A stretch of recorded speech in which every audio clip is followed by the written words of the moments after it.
All right, let's jump right into part 2 of Chapter 9, Accounts of Companies. Today, we're not just staring at a textbook, we're stepping into the corporate financial world, but we're going to look at it like it's a high-stakes underground society. Imagine the central government sitting at the very top as the high table, the ultimate untouchable authority. Now, for years, the elite hitmen of this financial world are chartered accountants, operated with a lot of autonomy. But the high table, well, they eventually decided they needed absolute control. They needed an enforcer to keep the hitmen in line. Enters Section 132 of the Companies Act, the National Financial Reporting Authority, or NFRA. In this explainer, we're going to break down exactly how this enforcer operates, who it targets, and, tragically, what happens if you cross it. If you treat this like a survival guide, these provisions are literally going to lock into your memory for good.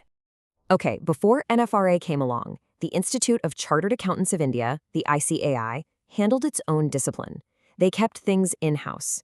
But the statute drops this incredibly chilling mandate.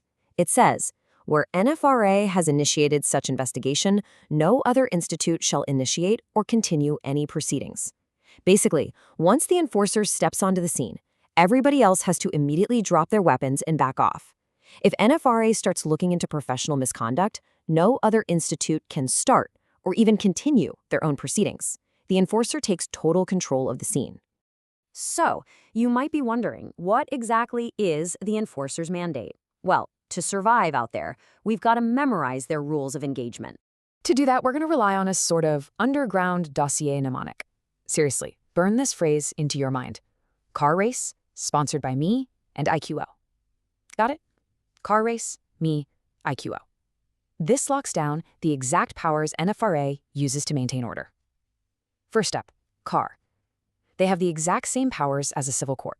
They can summon you, demand your books, put you under oath, the whole shebang. Next, race. Their job is to recommend accounting and auditing standards to the government. Then, M. Because recommending isn't enough, right? They monitor and enforce compliance with those standards. Moving on to the I in IQO. They investigate professional misconduct, either suo moto, which means on their own initiative, or based on a reference from the government. And finally, Q. They oversee the quality of service of the professions and recommend measures for improvement. Car, race, me, I, Q. Know this, and you know exactly how the enforcer operates. And if you look at your study material right here, you'll see this mandate is hardwired straight into the very first subsections of Section 132.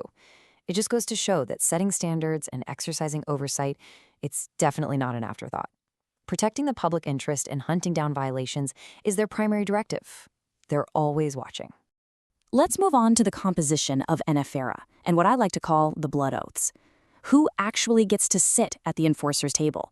Well, it's made up of a chairperson appointed by the central government alongside a maximum of 15 members. But you can't just walk in and take a seat. To join this executive body, you have to swear 2 binding declarations of absolute independence. First, you declare to the central government that you have absolutely no conflict of interest or lack of independence.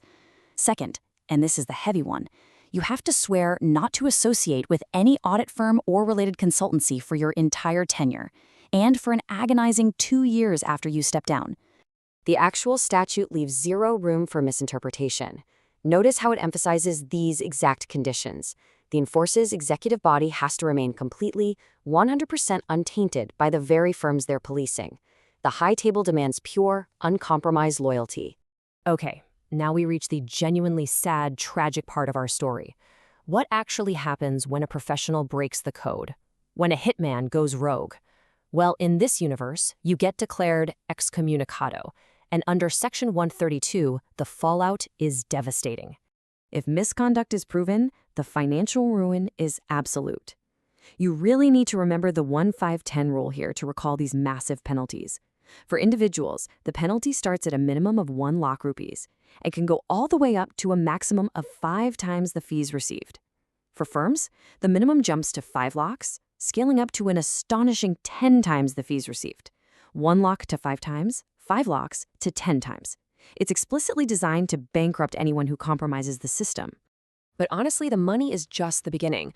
True excommunicado means NFRA uses its power to completely debar a rogue member or firm from acting as an auditor or performing any valuations. They literally strip away your livelihood for a minimum of 6 months, stretching all the way to a decade. 10 whole years in exile. No auditing, no valuation, no professional existence. It's the end of the line. Now, with penalties this brutal, you're probably wondering, who actually makes the High Table's hit list in the first place? Do they hunt down every single company? Actually, no. The enforcer is reserved for the big players, the ones whose failure would shake the very foundations of the public interest. We call this the 4+1 hit list. It maps out exactly when a company's auditor falls right into NFRA's crosshairs.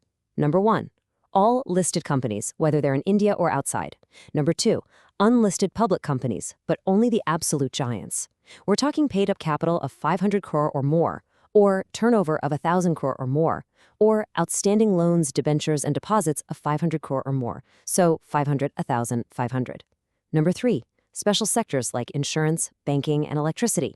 Number 4, any body corporate directly referred by the central government in the public interest. And that +1, that's for foreign affiliates. If a foreign subsidiary or associate contributes more than 20% to the consolidated net worth or income of a company on this list, their auditor gets tracked too. But hey, there is a tiny sliver of hope. If a company drops below these limits for 3 consecutive years, the enforcer finally calls off the hunt.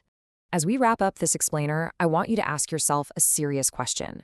If the High Table audits your legacy today, will you survive the review? Keep the enforcer's rules memorized: the Car Race Me IQO mandate, the blood oaths, the 1-5-10 fine rule, the 10 years of excommunicado, and the 4+1 target list.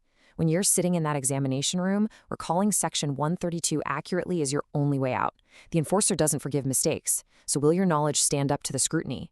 Keep reviewing and make absolutely sure the answer is yes.